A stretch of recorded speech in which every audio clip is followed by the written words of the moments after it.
Hello বন্ধুরা, good morning. কেমন আছো সবাই? আশা করছি সবাই ভালোই আছো। আর আজকে আমি সকাল সকাল বানিয়ে ফেললাম আলুর চপ। তোমাদের কেমন লাগে আলুর চপ খেতে? আমার তো দারুণ লাগে।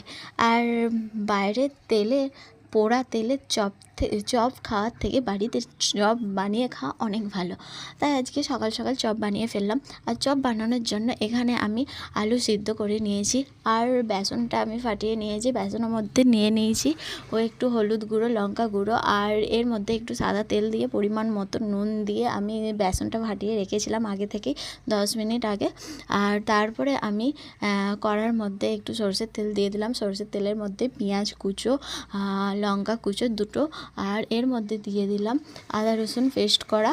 তারপর দিয়ে দিলাম হলুদ গুঁড়ো, লঙ্কা গুঁড়ো আর জিরে গুঁড়ো, দিয়ে আলুটা দিয়ে দিলাম, দিয়ে স্বাদ মতো নুন দিয়ে দিলাম।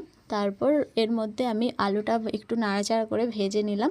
তারপর সাদা তেল দিয়ে চপগুলো পাকিয়ে নিয়ে ছেঁকে ফেললাম। তো কেমন